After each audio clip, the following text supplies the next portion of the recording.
నేను పెళ్లికూతురి తరపున ఇక్కడికి వచ్చాను.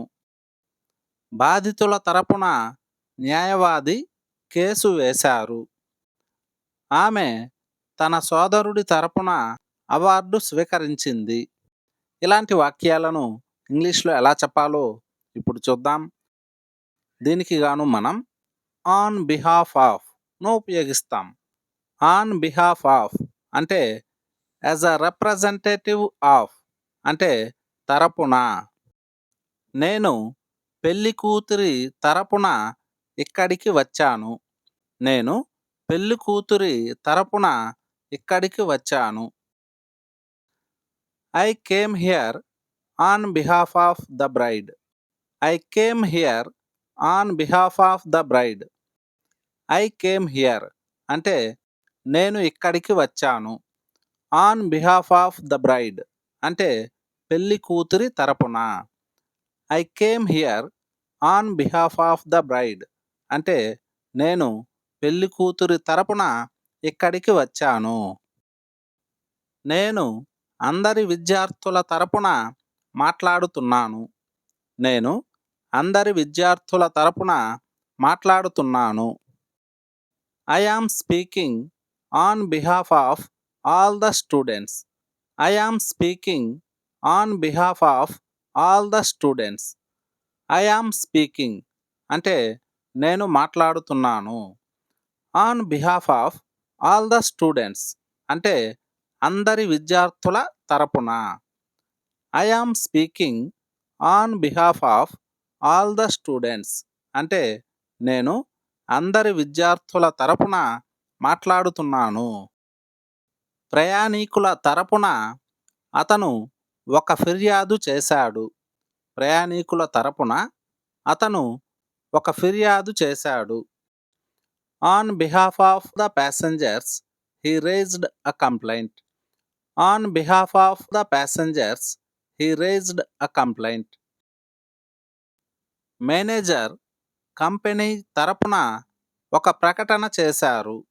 మేనేజర్ కంపెనీ తరపున ఒక ప్రకటన చేశారు. The manager made a statement on behalf of the company.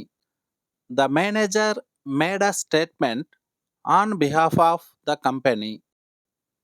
బాధితుల తరపున న్యాయవాది కేసు వేశారు. బాధితుల తరపున న్యాయవాది కేసు వేశారు. On behalf of the victims the lawyer filed a case. On behalf of the victims the lawyer filed a case. ఆమె తన సోదరుడి తరపున అవార్డు స్వీకరించింది. ఆమె తన సోదరుడి తరపున అవార్డు స్వీకరించింది. దీన్ని ఇంగ్లీష్లో ఎలా చెప్పాలో కామెంట్ సెక్షన్లో కామెంట్ చేయండి. వరద బాధితుల మేలు కోసం అతడు నిధులు సేకరించాడు. పేద విద్యార్థుల మేలు కోసం వారు ఉచిత తరగతిని నిర్వహించారు. యాత్రికుల మేలు కోసం వారు తాగునీరు ఏర్పాటు చేశారు. ఇలాంటి వాక్యాలను ఇంగ్లీష్లో ఎలా చెప్పాలో ఇప్పుడు చూద్దాం. దీనికి గాను మనం ఇన్ బిహాఫ్ ఆఫ్ ను ఉపయోగిస్తాం. ఇన్ బిహాఫ్ ఆఫ్ అంటే ఫర్ ద బెనిఫిట్ ఆఫ్ అంటే ప్రయోజనం కోసం లేదా మేలు కోసం.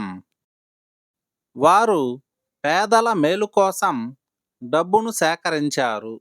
వారు పేదల మేలు కోసం డబ్బును సేకరించారు. They collected the money in behalf of the poor. They collected the money in behalf of the poor. న్యాయవాది బాధితుల మేలు కోసం వాదించాడు.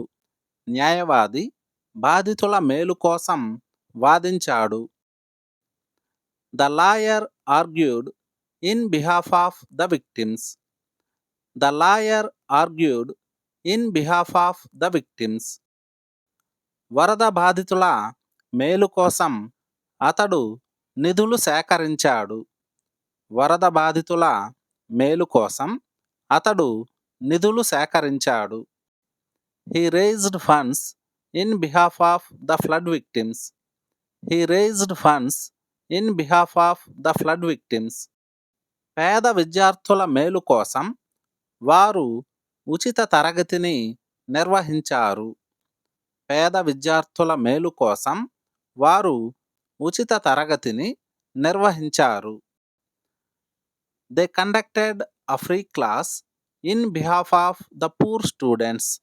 They conducted a free class in behalf of the poor students. యాత్రికుల మేలు కోసం వారు తాగునీరు ఏర్పాటు చేశారు. యాత్రికుల మేలు కోసం వారు తాగునీరు ఏర్పాటు చేశారు. They arranged drinking water in behalf of the pilgrims. They arranged drinking water in behalf of the pilgrims. గ్రామస్తుల మేలు కోసం వారు రోడ్డును మరమ్మత్తు చేశారు. గ్రామస్తుల మేలు కోసం వారు రోడ్డును మరమ్మత్తు చేశారు. దీన్ని ఇంగ్లీష్లో ఎలా చెప్పాలో కామెంట్ సెక్షన్లో కామెంట్ చేయండి.